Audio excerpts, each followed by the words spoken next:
Let's do a super sneaky 1x1 base with 2 horizontal pixel gap bunkers. And in each bunker, we've got a locked locker that only you can loot. And this 1x1 base could be set up with electricity or automation. We can see it's also got a very cheap upkeep, and it's great for a little solo base. You've got views on top and lots of drop boxes up top as well. You can do whatever you want with that space. And again, it's good for 16 rockets.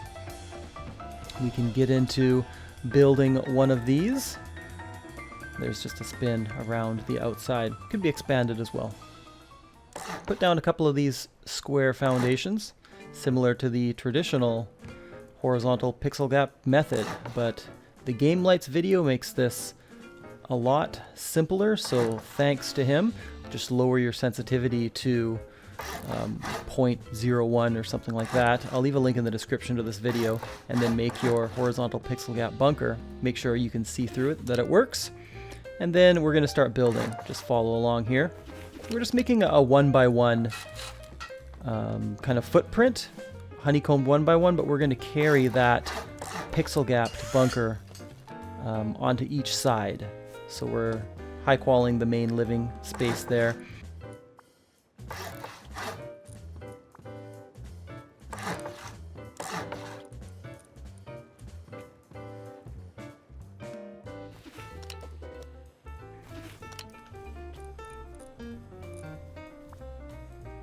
All that really matters is that we've got this floor piece here, and then we can build on the other side.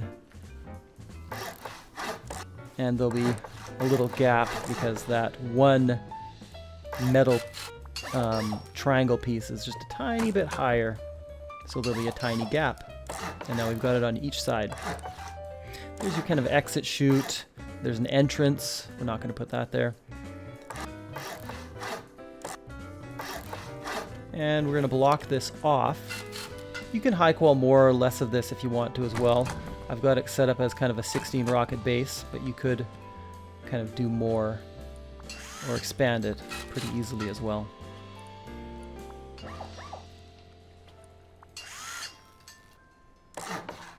Got ladder hatches. This will be a great place to put your ladder hatches. I am including that kind of in the durability rocket count. So there are a couple of BPs required to make this. If you want to use those, it's obviously not mandatory at all. But with a 1x1, if you're going to use a door path, then you're going to need to add some durability somehow. That back wall should be HQM just because it's against the door, the front door. Put these lockers here and then just seal them in. Make sure they're locked so that they can't be looted through the crack by anyone else.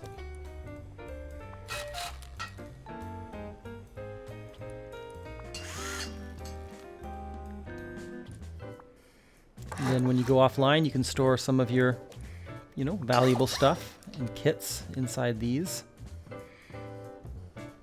Even if they do get to the TC, chances are they may not get all of your loot. And if they do, they'll have to blow through each one of these separately, because I don't think there's a way to splash both of them together from the top. They're too far apart, right? The two different pieces of honeycomb. So to fully raid this base, I mean, it would be quite a lot, and just to get one locker each, I don't think people would do it.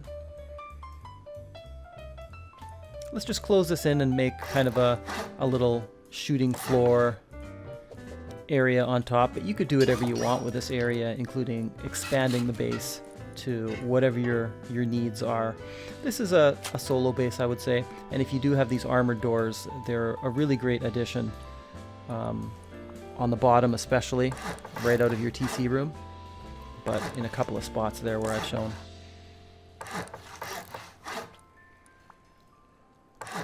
Otherwise, you could add another triangle on the front door and add an extra garage door. That would be a good alternative too.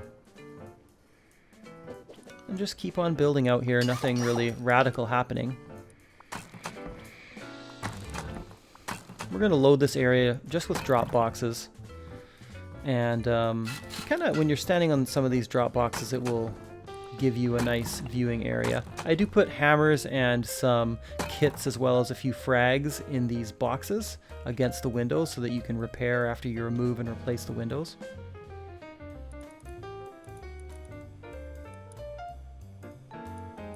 Let's just put windows and embrasures on here.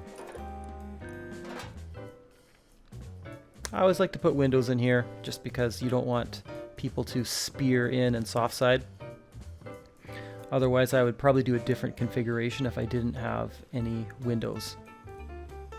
Because you don't want to get eco-rated. You don't want to give like an easy opportunity to eco-raid your base. Oops. Okay, now that that's kind of done, you've got your basic base setup now. And again, from here, it would be pretty easy to expand this more.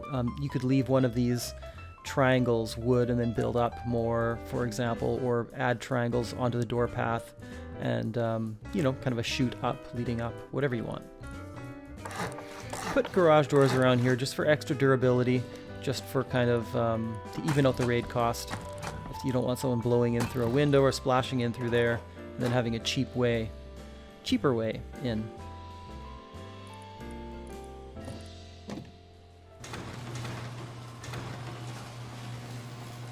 I like to put little boxes here with the hammers and the frags, but also to stand on so I can have at least a little bit of a view down because we don't have overhangs in this base. It's just a tiny 1x1. And I like to arrange my ladder hatches so they do block the door. This one is not as important, but it'll be more important on the front door. It kind of works like an airlock. Okay. And as in the Game Lights video, we are using the smart alarm, which I had never used before actually, and I think it's a great idea.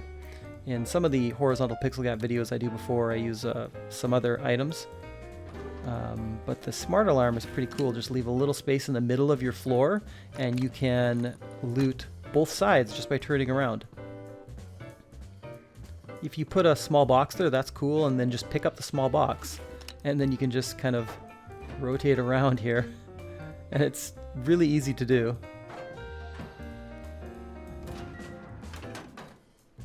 No problem. You can just throw, you can do whatever you want, like I said, up here. I just put a bunch of boxes. It'll also give you a little elevation in the middle, 360-degree view, sort of, almost 270-degree view.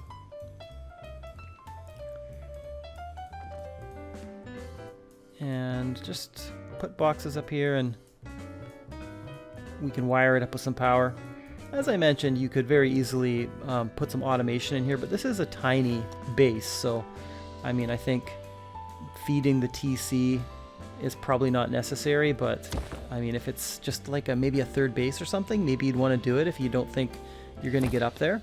But you might want to have some automation feeding the furnace. It's always helpful just to have it constantly smelting. And you might find with a small battery you're going to run out of power, so just minus off a light or two if you run out of juice. The small battery will run out quickly. Just make sure you have enough for the furnace.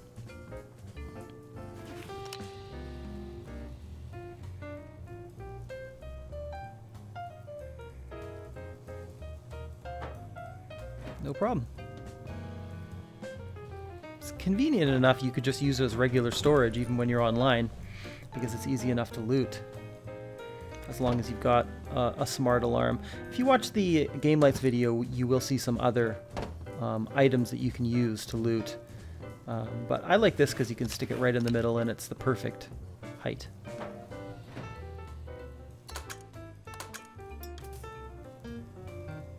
Yeah, and it's not really something you have to fiddle with too much. And that's really most of it, guys.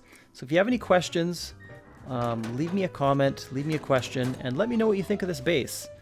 And let me know if you think you could see yourself using this or expanding it. It really is a solo base.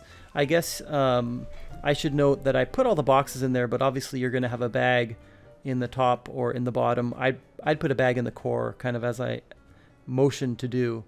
But It's probably just a solo base.